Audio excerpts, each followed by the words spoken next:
Wetwogerera ng'ensonga za Honorable Justin Namere ono nga State Minister wa Local Government zongedde ogenda maaso n'okubanga ze-exposinga ebintu ebimu newankubadde nga zirabika ezagonjoddwa era omukyala n'abamu ku banne ababadde bagenda maaso n'okubanga bakomplaininga nti basaplayinga emmwanyi ne batabasasula ssente zaabwe era nga balumiriza Namere okugenda maaso n'okubanga ye yabakubiranga amasimu okutwala emmwanyi ezo ate bwe baatuuka okumusaba ssente n'agaana okubasasula. Kakati wuliriza, Namere yawuliddwako mu kaseera akakazigizigi ng'alumiriza omukulu amanyiddwa nga Bulegeya. Ono Bulegeya ye ssentebe wa NRM mu bitundu by'e Masaka sayidi eyo. Kati Namere yabadde alumiriza Bulegeya okubeera nga bwe baawa ssente. Kyokka ate ne Bulegeya maaso ku maaso nga tamutidde n'alumiriza Namere nti mba gwe yakwata essimu, gwe yakubira abantu bano, gwe yabasuubiza ssente n'ebirala byonna nga bwe bitambula. Kati zibadde teziri busa. Ate ne taata wa Namere bino naye ne bimutwaliramu. Basinga obungi mukimanyi. Omusajja oyo gwe mulaba eyaliko minisita w'ensonga za agriculture, mujjukira gwe baayitanga minisita w'enzige. Eyategeeza nti enzige bulabula n'ebirala bifaanana bwe bityo. Vincent Bamulanga Kisempijja. Kigambibwa nti naye ayina ebizibu bingi nnyo byagenze maaso n'okuba ng'atuusa ku bantu b'e Masaka. Bino byonna bivuddeyo olwa muwala we amanyiddwa nga Justin Namere. Era abamu ku bantu b'e Masaka baabigambye Balamu. Balamu n'atuuka ekiseera ne yeetamwa Namere n'ayogera ebigambo ebitali bya bulijjo. Balamu n'anyiigira ne ku ssimu. Naye bino byatandise okuba nga biranda oluvannyuma lw'okubeera nti Namere ensonga zaabadde za mmwanyi. Era omukyalo oyo Namere yamusuubinze ngenda kukulaga obutambi bwonna.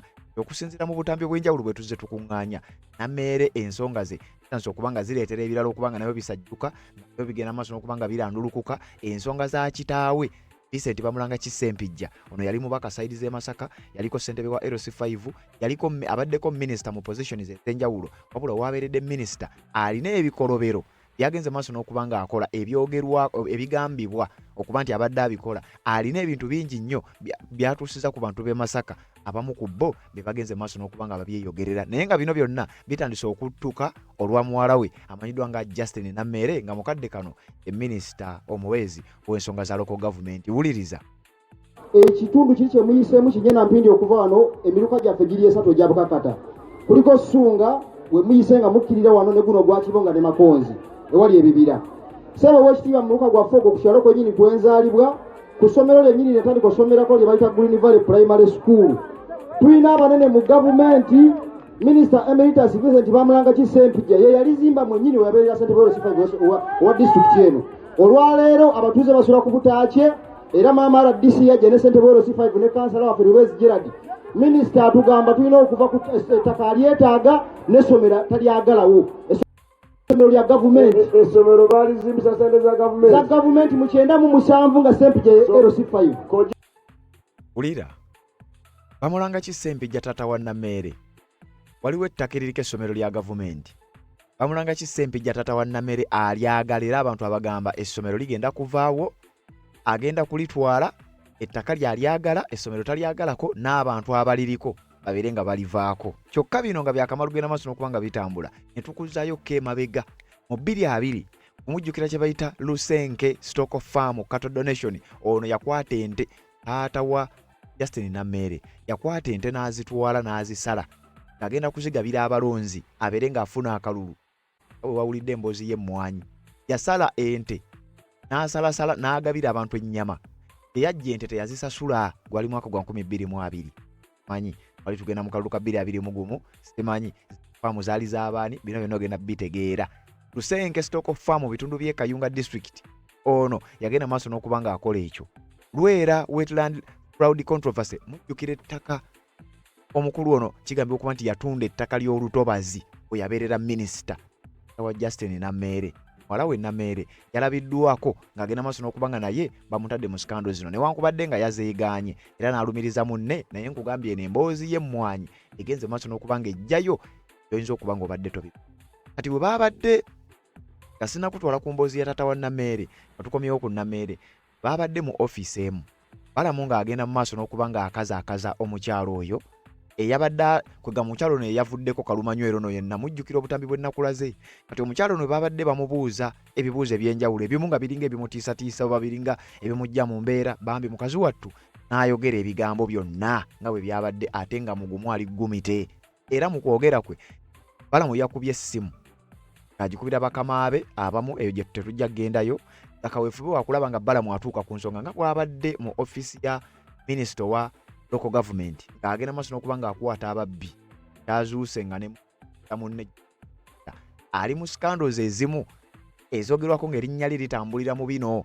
Ssentebe wa NRM Masaka nga naye alumiriza Namere ku nsonga y'emu. Kakati omukyalo ono n'agenda maaso n'okuba ng'ateekawo embeera. Balamu bwe yakubye essimu Namere simanyi oba ng'ambe nti nga bw'omumanyi Namere yagezezaako okuinterruptinga essimu ya Balamu. Ekintu ekyanyiizizza ennyo Balamu Barugahara senior minister we n'amugamba Namere njagala ow'ekitiibwa. Balamu yanyiize ekintu ekibadde tekirabwangako. Listen, let me talk. I don't like this. Please. Because Please. their money is not given to them. I'm the one who has made this call. I already initiated Please, that. kindly, for once, respect the meeting. Also keep quiet. Minisita watuukira okutabukira junior minister we mbeera ng'eyo era beetabuse. Balamu Barugahara ateenyi gwe mumanyi watuukira okuva mu mbeera bw'atyo era beetabuse nga byonna junior minister we Justin Namere nsonga z'emmwanyi Masaka ze bagabira abalonzi mu kifaananyi ekirabikanga abalonzi. Balamu Barugahara yatuuse okutabukira Namere ku nsonga y'emu ng'amugamba can you respect essimu gye nkubye tugende maaso n'okuba nga tusolovinga ensonga eno. Newankubadde ensonga zagenze maaso n'okuba nga ziggwa era ng'ensonga zino zagenze maaso n'okuba nga zitambula. Omukulu amanyiddwa nga Bulegeya namukuwaddeko olunaku olwajjo obanga obadde otugoberera era ng'emboozi eno wagigoberedde. Oyo Bulegeya ayogerwako nga ye ssentebe wa NRM Namere gwalumiriza nti yali mu bino eby'emmwanyi era byagenze okuvaayo nga pointi ya Namere erinnya entuufu wabula ebikolwa n'ebigambo ebyagoberedde oba ebyagobereddwa emboozi eno Namere yamuwunzise mu mbeera ey'okuba ng'asuuwinga omukazi ono. Kyokka wano bannamasaka we bajjiddeyo ebintu bya taata wa Namere. Naye ate ebintu bino we bibeerera nti tebinnaggwa waliwo omukazi akatambi ke ngenda okukulaga Namere yayuza risiiti obwandibadde ng'obujuli. Ekintu ekitadde Namere mu kaseera kakazigizigi era ekitwese Namere kugamba okumuleetera obusungu n'okusuuwinga omukyalo ono okumutwala mu kkooti olw'okuba nti yasse erinnya lye. Era Namere yamugambye nnyabo nkusaavinze ogenda mu kkooti oluvannyuma lw'okukakasa ssente zaali zirina kuweebwa Bulegeya then si Namere ate ng'omukyalo ono yalumiriza Namere.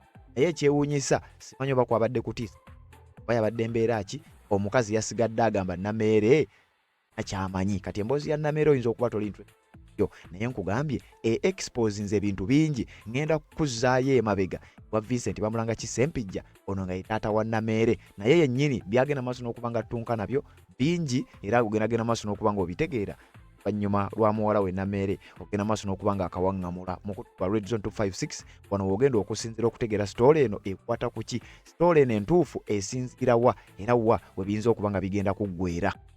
Nsonga z'obufumbo olina omwami naye ng'akutawaanya olina omukyala ng'akutawaanya bajja ne bakwagalako ne bagenda gwe alina ebizibu mu byenfuna nga ssente zikuyita mu ngalo w'oteeka ssente zifa bufi b'owola tebazza gwe aloota ng'ogwa mu nnyanja gwe alumizibwa omutwe nga guganja okuwona naawe aloota ng'ebintu bikozesa ensonga z'obufumbo nina ekifo ku mugga awali amayinja wennyambulirako ebisiraani ekikwa ekifiiriza omudibo obutaganja obutaweebwa nzijanjaba abantu ab'enzikiriza zonna nsiŋŋaanibwa njeru ku lw'ejjinja gwanjagala kuba ku nnamba yange eyo naawe aliye wale nnyo yita ku WhatsApp.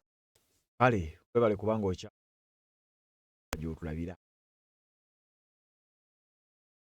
Njagala kukutambuza mpola ku nsonga za Namere ne kitaawe. Ebya kitaawe byali badde byaggwa dda kando ku sikando zeyagenda maaso n'okuba ng'alabikiramu era minisita yabeerera mu positions ez'enjawulo ng'omukulembeze mu gavumenti emu ya NRM.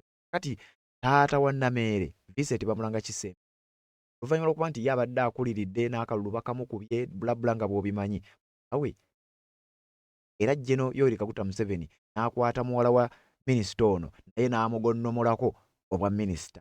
Mujjukira Namere nga tebannamulangirira nga minisita amawulire gaafuluma nga Namere awambiddwa mu kusagaza Anita Amongo. Ekyewuunyisa mu bigambo omukyalo ono bye yayogedde ng'alumiriza Namere abaddemu era embeera wamu abaddemu erinnya lya Anita Amongo. Namere yatuuka aweefube w'okusuubiza omukazi ono ssente erinnya lya Anita Amongo lyalabikiramu ekintu ekirinkinga Nammere ekiddamu okumulinkinga ku mboozi ya Anita Amongo nti ssente z'obuli bw'enguzi Anita Amongo ze yakumpanyanga Nammere yandiba nga yobo kuba beneficiaries okusinziira ku bino genda maaso n'okuba nga bitambula kankusooke nkutwala emabega. Minisita Baramu Barugahara oba senior minister owa local government mukaweefube we bambi ow'okwagala okukiriyalinga ebintu bino genze ku mukutu gwe n'alaga nti bino bitwa newankubadde ate wakyaliwo ebirumira era bikyagenda maaso n'okuwa yagambye bw'ati the issue raised by coffee seedling suppliers in Masaka been resolved. Ensonga y'abaana abasupplying mwanye Masaka basupply aba NRM we resolvingiddwa. January Kaguta Museveni through the State House Controller Jenny Bareche will ensure that the suppliers are paid fully tomorrow morning.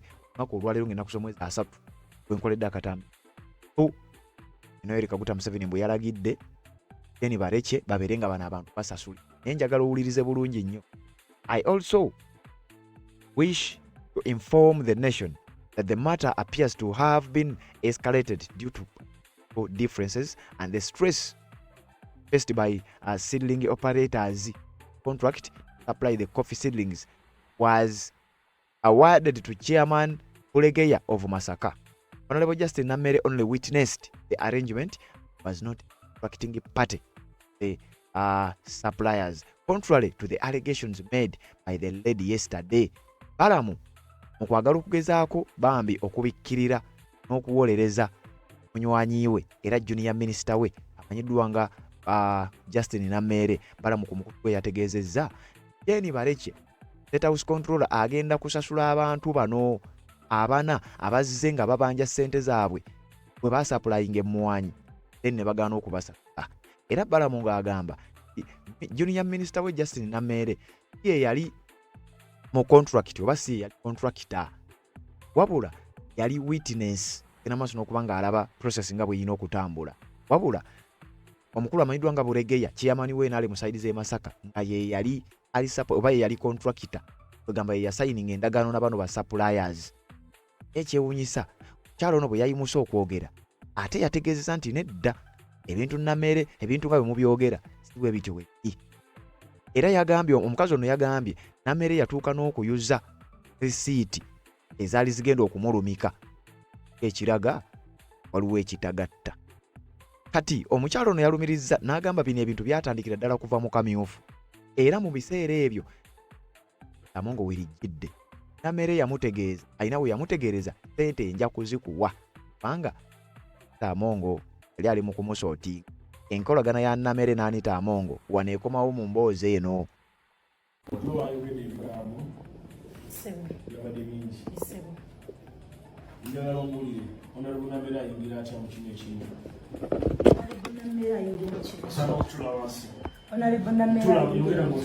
Honorable Nammere ayingira mu kino ekintu nze natandika omusupplying emmwanyi okuva mu kamyufu nankubira essimu ne tukolagana ng'abantu nanyinyonnyola nti nze mutaasa anti kati gye tugenda mu maaso kuba kati onkutulamu ogenda olukutulira mu kkubo ne mubanja ssente naŋŋamba Honorable Anita Amongo agenda muwa ssente yamusuubiza ssente ngenze Kampala kuleetera n'atazimpa. Honorable bagenda tuwa ssente z'ebifaananyi kuweeko n'atazimpa. Ne mubanja n'enkoowa ne ngenda mu media. Bwe nagenda mu media Honorable Chairman wa NRM Mwami Bulegeya Rogers nankubira essimu n'aŋŋamba assistant wange nkulabye olaajana mu mawulire aweetaaga byange Nammere omubanja ssente muka ne nzimubuulira nti miliyoni 10,15 n'aŋŋamba ogenda kujja nzikusasule n'aŋŋamba neeyanziza nnyo essimu nembeerawo n'amala n'ankubira n'aŋŋamba tugenda kuwa omulimu omulala Honorable Justin Nammere agenda kugaba emmwanyi mu campaign ze president yamuwadde emmwanyi emitwalo 2 gwe ogenda omusupplyinga ne mugamba siriiwo nina gye nagenze nali ndi mu lusirika lw'abafaada nga nkola juice ne mugamba siriiwo naye omwami wange akola ki gyali ewaka nekubira omwami wange n'aŋŋamba Honorable Justin Nammere ali mu kunkubira ne mugamba genda ku woofiisi najja ku office ya NRM yasangawo mwami Bulegeya ne ba chairman ba NRM abakola emiruka ne mukyala Justin ne bawogera n'omwami kati naye asobola okunnyonnyola omwami kye bamugamba kuba wali olugendo lwaffe lwali luwanvu okutuuka nze okutwala bano abantu ewa mwami Bulegeya lwali luwanvu ate watakubangiza baffe husband naye alina statement yakoze nti Bulegeya yamugamba ogenda kuwa Namere mwani. Emboozi eno tennaba kubanga ekoma wulidde ekigambo Anita Amongo Mere gamba omukazi ngenze Kampala kukima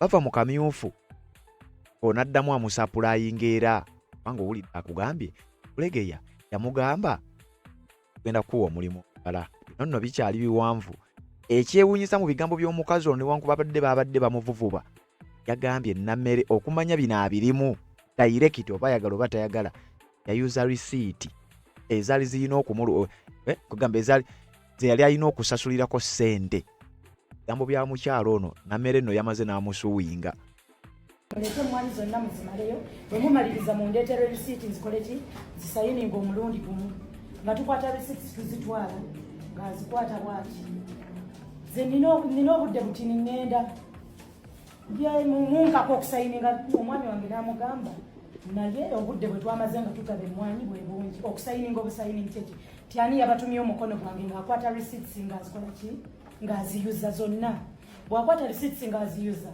ng'omwami wange akomawo nga ngamba tukoze tutya n'aŋŋamba bino nga bikyagenda mu maaso werabira nti ono minisita bwe balumiriza era bw'abanga yabikola akola ebyo minisita omubeezi owa local government ebimu ku byanyizizza mu senior minisita we amanyiddwa nga Baramu yayuza receipt ku mukyalo oyo era ng'ababuuza ani abatumye signature yange n'agamba mutereeze bulungi nnyo receipts zammwe zino saagala muwandiike Justin Namere muwandiike State House Uganda care of Namere Justin ne mugamba ate kati bino byebiki State House yani emmwanyi tuziwadde Justin Namere ate kati saawa zina tugamba tuwandiike care of State House Uganda care of Justin Namere nga nziza akasimu ewa chairman wa party nga mugamba mwami Bulegeya ensonga zino gwozibaddemu mu kamyufu gwe wantasa nonsasula ssente zange ze nali mbanja Namere nga ganyo zimba ensonga eri bweti ne bweti n'agamba teweetawanya nga nze bwe ndi chairman wa party twakowa ebintu ebituswaza bw'aba aganyo zisayiriza State House togimanyi nebyakugamba tobitegeera teekako erinnya lyange nti Bulegeya Rogers nze nja kukola ki nja zigoberera ssente ezo mwami Bulegeya chairman wa party nga tukyusa receipts nga tuzijjako State House Uganda nga tuziteekako Bulegeya Rogers nga tuzitwala twazitweta ku Brovadi mukyala Justin Namere yatusangawo n'atugamba mwaganye okunnyongera emmwanyi mbalinze mu nsasa tujja balaba ani anaabasasula ne tusirika kuba abantu baali bangi nga tugenda mulala ya president yali ajja enkeera ne tukwata receipts zaffe ne tuziwa chairman n'atugamba zitwale wa secretary wange ky'omukisa mulungi ne tuzitwalira secretary n'azirisiivinga kati bano bwe bagenda mu maaso n'okumbanja ssente zaffe ng'oli yaŋŋambye mpandiikeko State House Uganda gwe sitamanyi nga nina omulwanyi wange yasooka okunsasulira ezaasooka ate yeeyamye nti sirina buzibu nakoowa ebiswaza pati teeka mu mannya gange ne mbagamba tetuddamu kubanja Justin Namere tubanje Bulegeya kuba receipts zirikaani chairman wa party aba members era ne mbasitula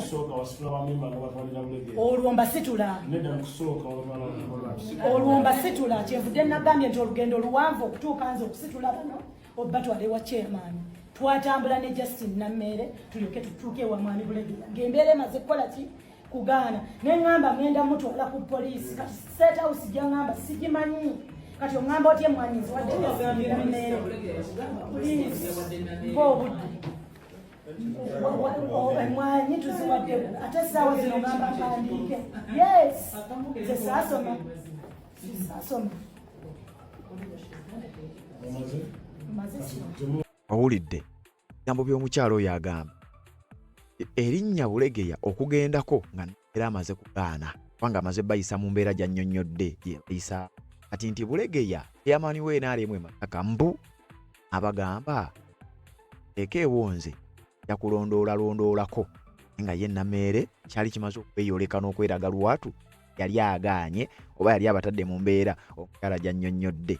Ekyewuunyisa kati ate wano ye Nammeere bwe yasinzidde n'agamba nti kogambye nti kwagendako erinnya lya Bulegeya ni Nammeere n'alumiriza Bulegeya okugenda mu maaso n'okuba nga yali mu bino.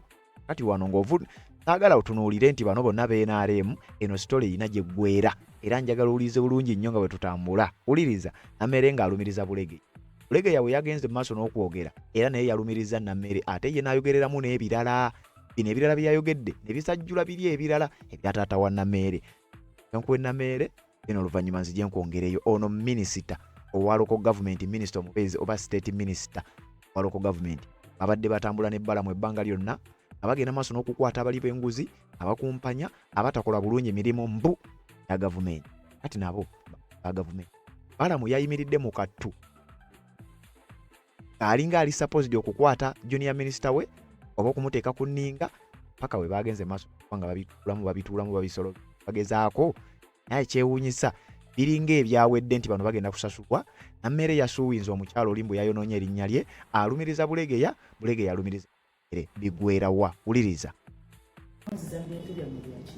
mukyalo yonna abantu basimira ebinnya temubawa mwani kubanga mukola bino ebintu by'empewo mubasomesa olunda enkoko ne mutadde ate muzireeta usimubanja ne babasasula ne mugamba nze njagala mwani pressure era ne mugamba nti ekirungi president yajja wa president yali tannatuuka kujja wano yali ajja mu December okulimu gwa 11 mugamba nti president ekirungi ajja mu December either ajja munoonya ku ssimu oba nja mulinda nga nze mugambe nti mwani tewazimba ne mugamba Bulegeya nakuze bali nga tuli mu state house nebwa oba toyina mwani toyonoona credibility yaffe.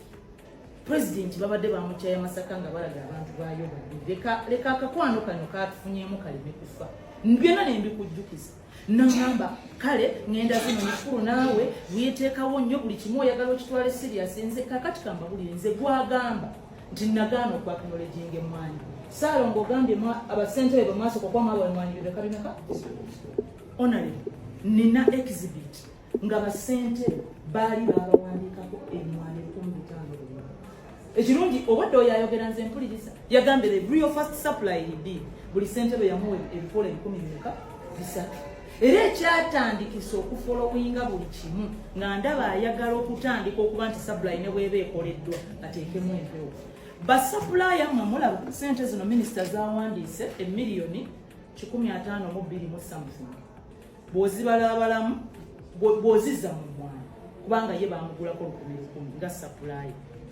tabalimba ye state house gwemanyi nga supplier w'emmwanyi kuba kyeyasaba president kya supplier bwe namuteekako amaanyi kwe kujja gye muli abajjeko emmwanyi ezaki ezamu azisupplying mu bantu nze president yali awadde ki bw'ogamba nti nazibwa Nammeere obanga gati yazitwala mu faamu ye n'azisimba nedda era obwedda kirungi abuulira minisita ebifo ne tugenda e Kaswa ne tugenda e Kawaala meaning zaali zigenda mu baki ye mu butaba na mmwanyi kwe kujja azijje kuno era nze sibamanyi ye eri gwe bamanyi mbategeeredde wano naye era nzije mbandi kyangu wakati mu kumutwalayo wa president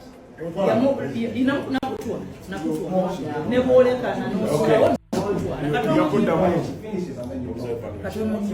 yayogeredde nebbanga dde nayogeredde kumpi essaawa eno kakati emiliyoni 10 zagamba nti nawo omukyalo RCC yali yakingiramu ng'oyatandise okunyumba amawulire ng'agamba oyo mukumpe emmwanyi za miliyoni 10 mu kamyufu nali opening ate nze mu kumuggyako emmwanyi ye yankubira essimu I have the recording yankubira essimu n'agamba honorable nina baawanga tutayagamba baawanga ali mu nze mbagambye nze kisa kyange kyekintuusa ku bino oyo yankubira essimu nange abbaawange ali mumwanyi naye mwanyi zitutuulidde minisita brother honorable tuguleeko ku mwanyizi w'abaki abalonzi size mwanyi zokka ze nagaba iwaawe anti mukamyufu nagabe mwanyi nyingi emwanyi za miliyoni 10 giwa mutwalo gwe musibo kiri mukamyufu nagabe mwanyi emiruka 25 gyonna nagiwa mutwalo really gyonna mba nagiwa mutwalo kati bino tuli byamazima wabula yamala kuwulira nti ngabe mwanyi mukamyufu kwe kuŋŋamba naffe tulinawe mwanyi ezitutuulidde buli gye tweyongera okufukirira buli gye tweyongera okuzirabirira tufulumya ki sente era mwe muli ba growers mu kino ne mujjako emmwanyi mutwale era zaalina za tukutuku naye akyeyogeredde zaali tezeetaaga na mmotoka ne bazitwala wali ebulanda ne mugamba nja kusasula nga batuwadde sente zaffe ez'abaflag bearer era bwe natwala oyo wa pulezidenti essente ezo mwami wasakiri yalina okuziwasisa kuba twali twateesa nti sente bwezifuna zikwate oziwa rasisi kuba yabiyingiramu azimu waleme kwegaana kuba mulungi mu kwegaana era mujjukira ne kulaala yagambye minisita nti amangi ate kati agamba yasasula uliriza because RCC yali taliiwo ye yaŋŋamba nti oli obutegaana zikwate oziwe chairman w'enaali naziwanu oyo boogera ku Bulegeya kasina kuba sayidi ya Bulegeya ng'alumiriza Nammere minisita omuweereza owa local government Justin Nammere bannange nina ensonga lwaki zino nzikuwa kubanga weetaaga okubimanya akugambye gye biggwera taata wa Nammere Vincent Bamulanga Kise byawunzise naye genze maaso n'okuba nga bizuukusa ebyali byagenda edda kubanga ono yali mukulembeze emyaka giyite owummula talina nnyo kifo kiri awo nti minisita mubaka wa paalamenti bamukulembeze eki naye bikomyewo bye wamanyaako ne by'otaamanyaako mujjukira sitole y'enzige taata oyo yatala Nammere kakati Nammere teyakomyawo yasaavinze omukyalo ono oluvannyuma lwa statements ne akubiddwa nti Nammere si ye yali contractor wabula yali chairman Bulegeya owa NRM kati Nammere kye yakoze yamugambye kati nkusaavinze ogenda mu kkooti genda maaso n'okuba nga oweera ennemba n'okusanya n'okwonoona erinnya lyange oluvannyuma lw'okuba nti sente zikusa oluvannyuma lw'okuba nti bikakasiddwa nti Bulegeya yali alina okukola kino oba yali kulisi oba ye signature yasayininga genda maaso n'okuba nga owooza omukazi ali ggumi teyamugambye it is okay gende mu kkooti tufaafaagane. So if anything goes wrong, then you serve me to tell the court.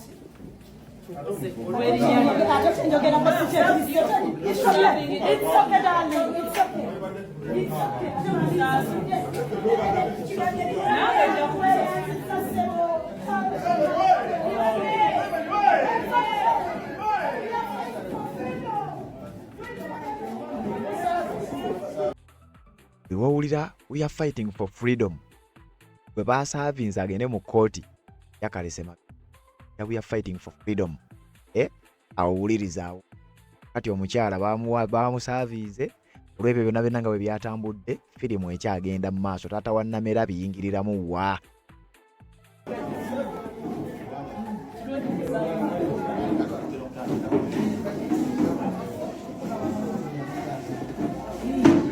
against corruption. She has been doing this since the elections. I am so happy that the comptroller of State House, the State House comptroller, the President's comptroller has made it clear that it is Bulegeya who asked the President. It is Bulegeya. Ate ne Bulegeya bamuwadde akakiso ogenda maaso n'okuba nga nnyonnyola. Ono Bulegeya ayogerwako bamuyita John Bulegeya ssentebe wa NRM nagambye njagala okkakkane owulirize bulungi ebintu bino yakalidde mu Nammere maaso ku maaso oli minisita oba oli ani ekikyamu kyogerwako werawa gye byaggweredde Vincent Bamulanga Kisempigi ez'enzige ez'okutunda mu Lwera ebintu ebirala byonna taata wa Nammere nga ebikomyewo kati wuliriza sayidi y'ono ayogerwako nga Bulegeya then nzije tweyongere ngera babanja sente zamu kasita bana bingiramu nze mbingiramu nga wasaka ngambye tikyamaani ekizibu kifuuse ekizibu jangu tulabe tutula mu nsonga zino zikole ki zigwe mu kiseera ekyo naye sirina buzibu na Nammere ngera sirina lutalo naye nengamba akola obulungi bw'ekibiina katusala amaki amazzi sajja basatu nampita nga mukadde waffe nempita omukyalo ne mugamba naye omanyi nti tulina ssente bumiikiriza honorable Nabbere talina ssente bumiikiriza bwe banamuwa ssente za pate ajja kukwata ssente zazikole ki so we nagamba jawo wayitawo akabanga President apite Moroto effect okumugezi Kalanga Moses yampise nanga kyama President yampise yobadde muwagizi wange nnyo jangu bobadde omanye ebyakalulu kange banga mbasimbula Kalanga nangamba Nabbere ono tumuteke ku lisiti abagenda wa President ne mugamba tumutwale naye mwavu nnyo mukaluka talina ssente tugende omusajja wanaaba amuyamba ayite mukaki mukalulu zene wala okulimba n'okuwayiriza netusituka era nno mukubire essimu ono nga fetulina mu lugendo tugenda mu Moroto ne mugamba owaye simbulo gye tugenda Pulezidenti netutuuka e Moroto netulaba Pulezidenti meeting eyasooka neggwa meeting weggwa ne wayitawo akaseera Pulezidenti addamu n'akuba n'agamba amujje tunyumyemu netusituka netugenda netumulaba tutaba omukulembeze buli muntu n'aleeta ebirowoozo bye nga bw'ayagala okutambuza netegeeza omukulembeze w'eggwanga ne mugamba naye nti tuweeyo ku mmwanyi netusobola okugabira abaki nakkiriza bwakkiriza tukomawo era essimu yasooka nagikubira ndowooza ono omukyala nemugamba Nabbere bamuwadde emmwanyi naye engeri gyobadde obeera ng'obonaabona ng'okaaba akalimu kano si kalungi kuvaako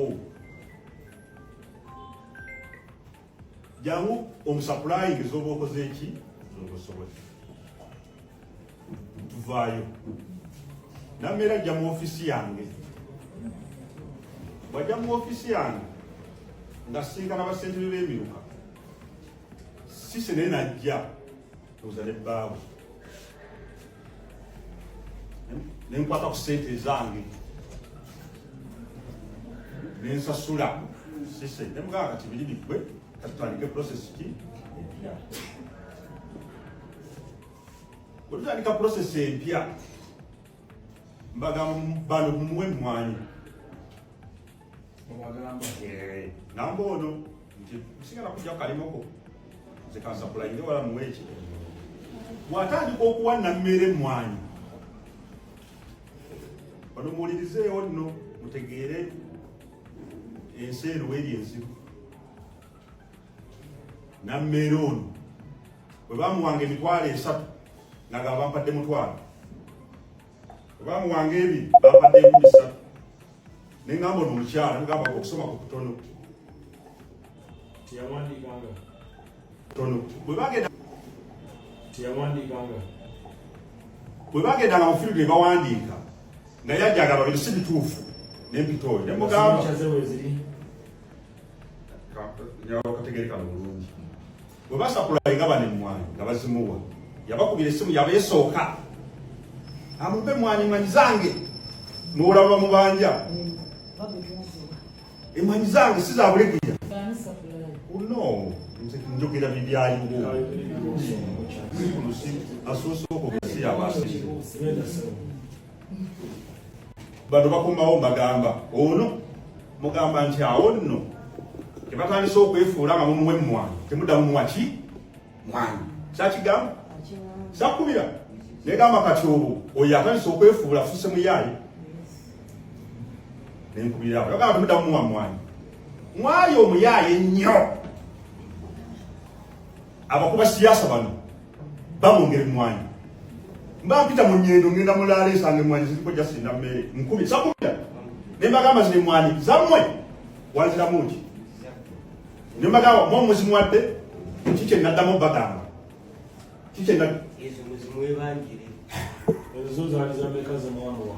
Miliyoni 18. Kati za mu mubanja zokka. awuliriza story Genda mu maaso. bano balemezaamu omuze gwabwe nga balowooza nti oli yabalimbanga tanze ndaba pulezidenti wege yatamulaba omumu gwe mwanyi anaamusangawa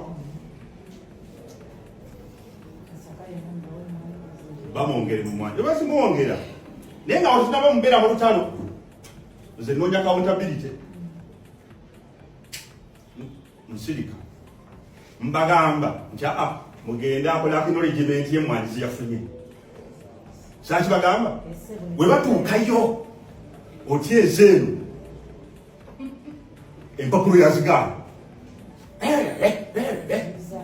aziuza bano bajja bagamba nabagamba ntya wakaba mu kamyufu naye kugamba buli kyokola kyonna through kikole tufune accountability sinafuna lutalo noono naye ze maze okitegeera nti ono nalowooza ebintu bibiri mu kiseera kubanga sina lutalo naye neŋŋamba kati ono emwanyi ngeri gyazigaba vangalanda alaba tezimumala katana sokola obuki obuyaayi naye bayita bano nebagamba ayinza okuba ekimutawanya bwavu temumwongera mwanyi bino nga ebyogero byali bala zisirimba tusirika kati wetutuuka mugamba nti naye ozze weefuula oyo weefuulira abantu ozze weefuula mu guno omulimu osigazaayo emwanyi mmeka basikuwe ompulira balamu angamba nze nsigazaayo emwanyi yagamba mmeka nsigazaayo emwanyi emitwalo 2 muzimpe ezawali bulungi mbagamba ne mumanyi muzimuwe agenda akola acknowledgement semwanyi yazikoze eki yazifunye ogenda kutya edduniya Yagikola. ogenda kutya edduniya balamu ze neewuunyiza ddala tuzikwata tuzimuwa emwanyi z'abantu abanaku ate bano naisegenda bakkiriza zimuwa naye nalowooza nti engeri gyabadde abonaabona ng'okwatibwa ekisa omuntu n'ogamba kamuleka akoleka bizinesi kole ki tutambule balamu olw'obulungi bw'ekibuga bwe bagendayo agambye kukola acknowledgement omanyi kyeyakola ng'agamba basentebe bange ab'emiruka kamba wandikira amabaluwa wama mumbuulire mwe mwafuna mmeka abamu babuuza emwanyi bwe baziyiwa nga abo tebazigwamu teri yamanyanga n'azitutte kati bwe muntu nawandikako kyeyagalanga ze nafunako akabalu 10 oba zaali 2 oba zaali zitya nkubuulira facts wamala okufuna empapula zeezo tufuna omukisa pulezidenti atuyita nti mujje wane lwakitula nga tuvudde mulaale zensirika sitabana kutuuka kuyakubanja mu mwanyiza tuula mu lukiiko bwe nti nsirika ono nalogerawona nti ono wamugamba okupa emmanyi kazituwadde nga wendi ntudde ntunula bwenti nga ntunula oba oyagala okukakasa ebigambo bino kuliko kati minisita omu owajjenda mukubira no toleta bintu bitakwatagana mu lukiiko omubuuza kyekyali mu lukiiko olwo ajja kikubuula facts tinze bampa omutwalo 17 mu 15 oba mukakaaga abigamba pulezidenti balamu nali simanyiyo omuntu awayiriza ku nsi kuno nti omuntu osobola okuba nga watambudde naye mu mmotoka n'atuuka wali n'afuuka engo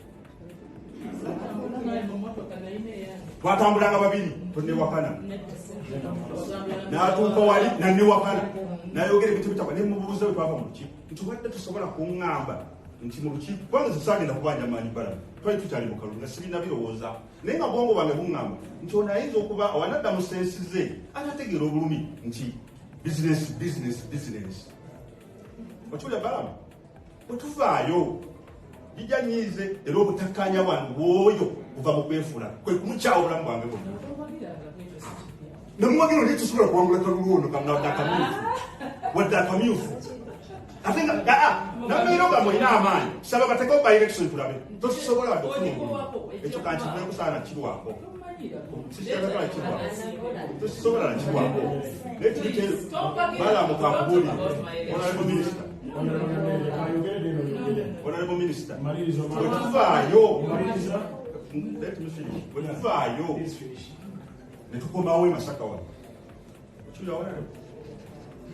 Tutandika olugendo lwomugamba kola acknowledgement ye mumwanyizi wafuna. Tuleke tukwongereza ogambe President twakola ki? Kitaakola. N'okutuusa olwaleero takola nko acknowledgement ekkiriza mumwanyizi awere. Teri muntu ayinza kusasula Balamu ssente nga tokkirizza nti ekintu wakifuna. President Museveni n'owaatuulaawo Balamu n'oyita Jerry Baleke n'atuulaawo ajja kukugamba sitole y'emu. Tejja kukyuka. N'okutuusa olwaleero amaziga g'abantu ffenna tubanje ekitulumya obwavu oyagala okukola acknowledgement y'emwanyizi yafa n'okutuusa olwaleero. Era babagamba mu kibuno nti yafuna mwanyi banneewuunya nga yazoogerwa Pulezidenti nti yazifuna. Pulezidenti ne waddaawo ekyakiddamu. Honorable Balamu kinjagala Honorable omanye teri sitole wano eyogerwa nga yabulimba, teri sitole eyogerwa nti yakwalana muntu, teri sitole eyogerwa nti nambeera alina ekyaffe nti oba nti tulina ekizibu ekiva ewala. Ekizibu kyonna bweyaali siraba nko muyaya mwekana kasanga mbeerawo. N'olwekyo Honorable kyenjagala omanye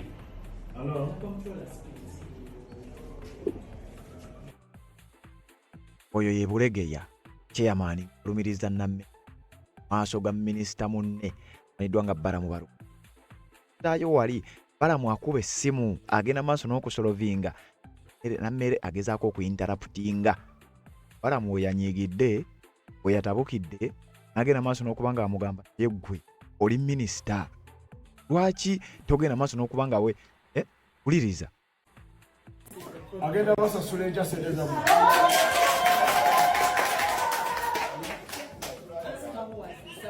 We need to get this. The 150, okay, 153. The one that was given to Namere Bisca. Just hold on, 153 is what we should give these ladies. Because the lady came on TV yesterday, it wasn't a good scene. I'm sure you have seen those videos, you are going to see them. Honorable, ask her who was the supplier. Please let us get that clear. No. Because The this is where my name. No, even Honorable my name is Namere. important. Madam Controller, the person Muzei contracted to supply was who? Bulegeya. Yes, so the money will go to Bulegeya, but of which the balance you give Bulegeya his balance, but from the total amount Bulegeya has given you, I only need 153 to pay the extension farmers, the people who gave Bulegeya stock. So now this yes. Okay, fine. Yes, Tomorrow. let him pick in the presence of It's coming tomorrow. By 9 a.m. you will be at your office. Nga bali kwebali. Or you chogende Bulegeya. Mushime sente zammwe. Bulegeya. Genda n'omuntu wawano. Mulindeko. Honorable Namere, listen, let me talk. I don't like this. Please. Because Honorable, Please. their money is not given to them. They Honorable still attack Namere, me. I'm the one who has made this call. I already initiated Please, that. kindly, for once, Oh, respect the meeting. oh, So now, what we are going to do is simple, Madam Controller. Madam Controller, Bulegeya will come. ya minisita akubye essimu asolovinga ebintu ya minisita agenda maaso n'okuba nga ayinterruptinga. Balamu omuntu atatera kulabwako ng'afyuminze bw'atyo agenda maaso n'okuba ng'ava agala tutunulire ennyo nsonga oyo bamuyita Honorable Justin Nammere muwala wa Vincent Bamulanga Kise eyali minisita ow'ensonga eza agriculture gye buvuddeko ababadde bagoberera omusajja oyo nkakasa bamumanyi nga minisita w'enzige n'ebirala ebifaanana bwe bityo. Akati uliriza bulungi omukulu ono aliko scandals nnyingi nnyo z'alabikiddemu nga bwe ngenda ogenda maaso n'okuba nga nkutegeeza eya 2020 ya 2017 n'emyaka emirala 2026 ne guno omwaka gwe nnyini waliwo ettaka erigenda maaso lyeyokira municipality liriko emivuyo lwa taata wa Nammeere. Kati saidi z'e Masaka ebintu bitandika okudda nti naye muli ku minisita omubeezi owa local government naye ne kitaawe yali minisita bw'atyo oli awo ayina skando ze yalabikirangamu omwogezi wuliriza Gesebe w'ekitiibwa Honorable Balamu Minister of Local Government Mama Anifa Kawoya Minister waffe w'ebyobulamu mwanyinazo mbaka waffe atwala ekitundu kino mu lukiiko lw'eggwanga olukulu mwanyinaze Sara Mabire Kityo Mama RDC Ssentebe C5 n'abakulembeze mwenna ndowooza kantuukire ku nsonga sebe erinnya nze Kiza Emmanuel Handisaamu ndi musajja mulwanizi wa ddembe ly'abuntu mu kitundu kino ekya Masaka ate yenze mwogezi wa NUP owa Masaka Rural District neyanziza omukisa guno okumpeereddwa okulambika ensonga ze ngenda okwogerako sebo mukama wange zigwa mu doketi yo direct ya local government neya minisita w'ebyobulamu Mama Anifa Kawoya. Ensonga esooka sebo w'ekitiibwa Balamu ekitundu kiri kye muyiseemu kinyena mpindi okuva wano emiruka gyaffe giri esatu egya Bukakata kuliko Ssunga we muyise nga mukkirira wano ne guno gwa Kibonga ne Makonzi ewali ebibira. Sebo w'ekitiibwa mu muka gwaffe ogwo ku kyalo kwennyini kwenzaalibwa ku ssomero lyennyini netandika osomerako lye bayita Green Valley Primary School. Tulina abanene mu gavumenti Minister Emeritus Vincent Bamulanga Kisempija ye yalizimba mwennyini weyabeerera Ssentebe wa district eno. Olwaleero abatuuze basula ku butaakye era Mama RDC yajja ne Ssentebe C5 ne kansala waffe Luwezi Gerard. Minister atugamba tulina okuva ku ettaka alyetaaga n'essomero talyagalawo essomero lya gavumenti. Essomero baalizimbisa ssente za gavumenti mu 97 nga Sempija LC5 kojja Sempija yalizimba kojja Sempija mukoddomi wange mwennyini yalizimba ate agambye nti mulijewo muveewo talyetaagawo yalizimbawo mwennyini yalizimba nga LC5 kale bali abaami abali emabega bagende bawulize ensonga eyo baginoonyerezeeko. Owekitiibwa ensonga ey'okubiri ekwatagana ku nsonga y'abanene mu gavumenti nate omuli omukulu eyeeyita Kamukama Mole Kamukama yali pipeeswa pulezidenti ne Bbawe Kamukama. Sebo w'ekitiibwa pulezidenti yajja n'ayimirizaawo ye kennyini n'atugamba nti muyimirire wano bagenda kuteekawo military air base. Era onakugambye mwogezi wa kibiina kya NUP Erizeye Masa ategeezezza Balamu nsonga za taata wa Nammeere. Essomero ly'owulidde lyayogerako nti ye yalizimba nga ssentebe wa LC5 tekitegeeza nti yalizimba ku ssente wabula gavumenti imba mu piriyodi y'obukulembeze bwe nga ssentebe wa LC5 e Masaka. Oyo bamuyita Vincent Bamulanga Kisempijja wa Justin ayogerwako era ali mu mawulire ne allegations ezo nga bw'oziwulidde. Okuzzaako k'emabega Vincent Bamulanga Kisempijja eyaliko minisita ow'ensonga za agriculture eyaliko minisita ow'ensonga za defense era abaddeko mu positions ez'enjawulo nga yaliko ne ssentebe wa district y'e Masaka. Taata wa Justin Nammeere bwe twogerako Vincent Bamulanga Kisempijja mu mwaka gwa 2020 yali accused oba bamu accusinga okwabusinga office nga ya ordering kye bayita withdraw ente 15 ezagambye okuba mbu zaali mu faamu ya gavumenti emanyiddwa nga Lusenke Stock Farm e Kayunga district. N'agenda maaso n'okuba nga azikwata bazisale bagabira abalonze ennyama olwo ng'agenda mu kalulu ka 2021. Jjukira Bamulanga Kisempijja ono constituency gye yali akiikirira kati ye Kiruuruuta Nkerettanyi yagenda maaso n'okuba nga akiikirira era y'omu ku be yakubya akalulu 2026 Kiruuruuta Nkerettanyi wa NUP. Ekifo ekyo kyalimu katabaazi luvannyuma lwa Bamulanga Kisempijja nze owangulwa emirundi ebiri yakwata ente za gavumenti n'azisala wankubadde ena maaso n'okuba nga abyegaanya. Zaali allegations. Mu 2017 ettaka ly'olutobazi ettaka ly'omulwera uliriza erinnya lya Vincent Bamulanga Kisempijja lyalabikira mu mboozi eno ba mu ssaga eno. Omusajja amanyiddwa nga John Sebalamu yatestifyinga n'akakasa eri akakiiko ka Catherine Bamugemereirwe aka Land Commission yagula ettaka mu mwaka gwa 2010. Jjukira omukulu ono John Sebalamu baalinga bamunenya ye yalinga akola mu Lwera n'ebirala ebifaanana bwe bityo ettaka yaligula kwani bulabula alumiriza mu maaso g'akakiiko ka Catherine Bamugemereirwe ettaka yaligula ku Vincent Bamulanga Kisempijja. Nga jjukira ettaka entobazi n'ebintu ebifaanana bwe bityo liba ttaka lya gavumenti kati minisita taata wa Justin Nammeere olwo erinnya lye litandise okudda minisita agenda maaso n'okukola ebintu ebifaanana bwe bityo ya ettaka lya gavumenti kati ziba teziribusa ne muwala we batandika omumuteeka mu layini y'emu wankubadde nga yagenze maaso n'okuba nga yeewozaako kakati wulirira wano mu gye buvuddeko eyo ng'akyali minisita wa ekyali ssentebe wa LC5 Masaka waliwo obubbi n'okukumpanya ssente za gavumenti era though this occurred just before his promotion to cabinet minister, it remained a defining financial scandal investigated during his rise in national politics. While serving as the Masaka District LC5 chairman, local councillors petitioned the Inspector General of Government IGG to investigate Sempijja bwe yali akyakola nga ssentebe wa LC5. Bakansala b'e Masaka baatetenkanye era baakola nnyo okulaba nga office ya IGG Inspector General of Government investigating a minister ono nga waliwo ebitagatta. He was accused of pocketing 350 million Uganda shillings released under the School Facilitation Grant SFG meant for constructing classrooms, latrines and buying desks for 40 primary schools. Uliriza. Bakansala baali basinziira kuki? Sempijja ono nga ye ssentebe wa LC5 Masaka yabba mbu obukadde 350 obwa siringi za Uganda. Nga ssente zino zaali zifulumye wansi wa kye bayita School Facilitation Grant, gavumenti ng'egendereddemu okuzimba constructing classrooms, okuzimba toilets n'okugula desk z'amasomero 40.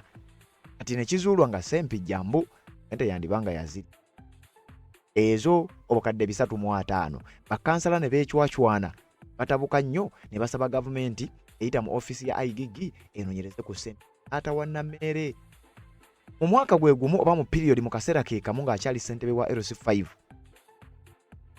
the Parliamentary Local Government Accounts Committee ordered a separate special investigation Sempijja for the alleged embezzlement of 2 billion Ugandan shillings intended for rehabilitating local valley dams and rural roads. Mu ebya valley dams ebyo obuwumbi 2 obwa siringi za Uganda.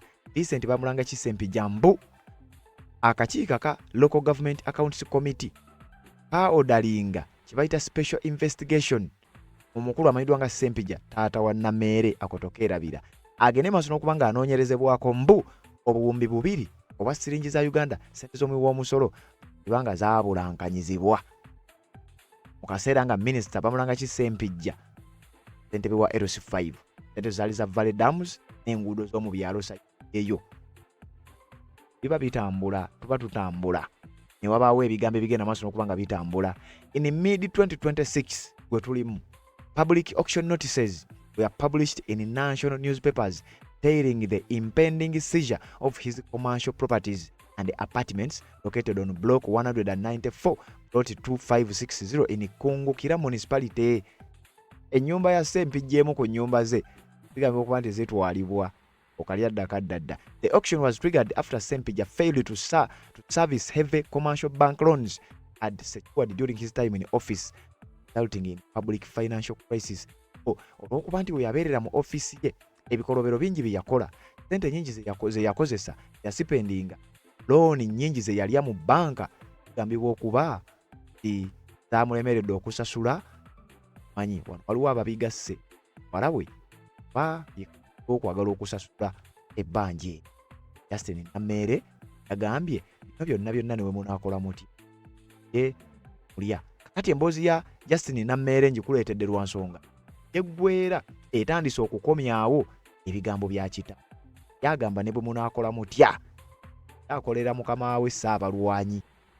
Ne bwe munaaleeta buli kika kya false accusation, ne bwe munaaleeta abampayiriza ebyenkana ettaka, ne bwe munaakola bifojjale ne mukola biseetapu ne mukola biconspiracy theory, be musiriwaza mujja basiriwaza balowooze mwogera mazima. Abagezi bajja kubeerawo abategeera bagambe nti bino bifojjale.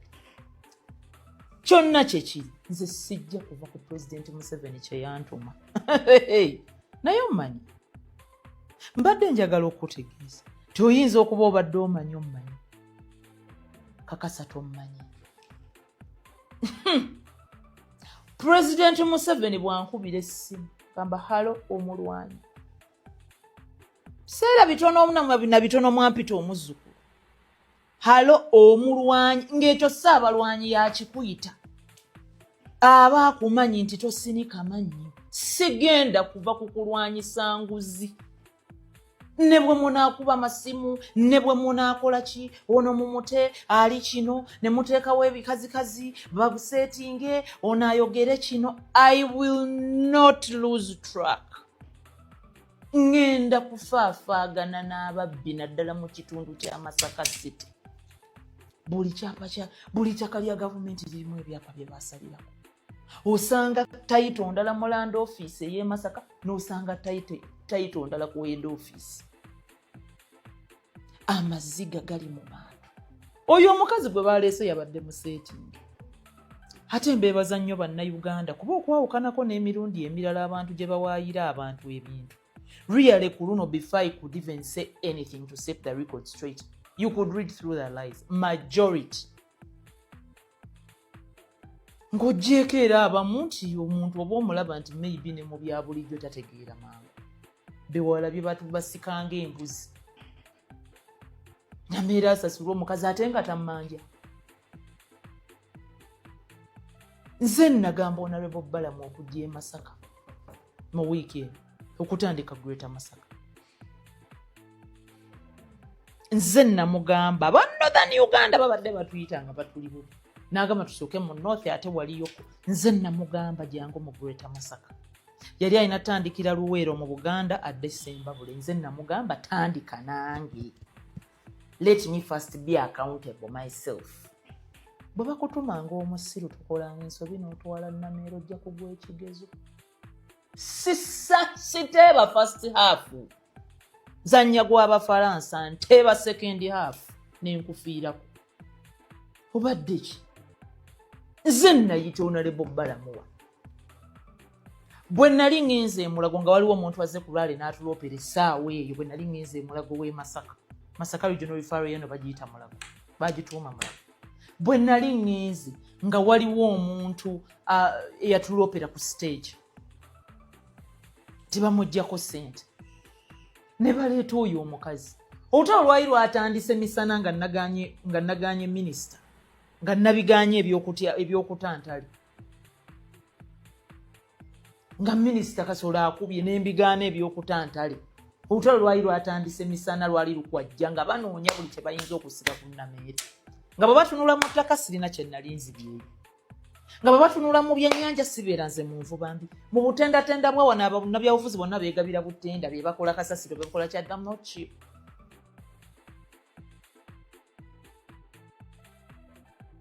Abaagala amasannyalaze waliwo abaagala okulipira sigagaba. My point is quite clear. Ndi ku kimu kya mulimu gwa Mukama wange gwe yantuma. Ndi mulwanyi wa Ssaabalwanyi. I don't play. I don't. When I'm home with my family, I am a mother. I am Mamito wa Papito. When I am at work, I mean business. Sirina budde bwa nonsense. I repeat, you stand in my way n'oleta ebyekisiru, Honorable Nameere biki. We deal with you. Luli mwagate bifaananyi bya AI. One by one, buli media house yakikola baloya ne bagiwandiikira bo ne beetereza mangu. Naye post biki bonna ne bawandiika ne babicorrecting abanaye ebifaananyi badde bya AI banange wa misinformed. Tetumala, we just pluck you out and proceed with the noble fight. So totuuleeyo n'olowooza ate buli omu weetegeerere. Teri agenda kuddaawo akufukaamirire ti bannange bambi beera n'amagezi agamanya nti ebyo byabadde bipange ku Nameere. This is 2026 ate nabwo kugenda kuggwako. Ebintu kati byakwetegeerera. Ebintu byakwetegeerera. Naawe singa olaba ebisoboka n'ebitasoboka. Otherwise nze sigenda kuggyibwa ku mulamwa. Not at all. Ngenda maaso. All Ugandans that are standing with this fight against corruption. Temuba na kutya wadde. temubana nze nkugambye teri kintu kinzizaamu maanyi nga mukama wange buli lwakuba essimu nagamba omulwanyi kati tuli kuki kati essaawa eno ki ekiriwo namusumululira update nangayidi nga netupa nobiti nga netutereza kino netutambula niye ntuuka ekapapito nangamba oh my sweet love you're doing a wonderful job, you're a patriot. N'abalala bannayuganda ne bampereza message ne bakuba amasimu abantu bakuba from all over the world. Abantu bankubidde essimu ezinzizaamu amaanyi nga bamu bakubira taata wange gamba omwana oyo tageza n'ava ku mulamwa abo tabawuliriza ffe tuli happy ffe tumuliko ffe tugoberera. He kept forwarding me people's messages and telling me about people's calls. So totawaana mukwano, totawaana, tewali budde bwa mizannyo, tebuliiwo, tewali ne bwe muna bani ne bwe munaleeta eyeeyambudde, ne bwe munaleeta nga ku luno muleese bakunama, ti bano bazze bakunama baleekaana Nameere. You will have your 2 minutes clout. Ojja kufunayo bwe 3 minutes of a viral moment. I trash you, I flash you in the mass. Kubanga ndaba waliwo abaagala amasannyalaze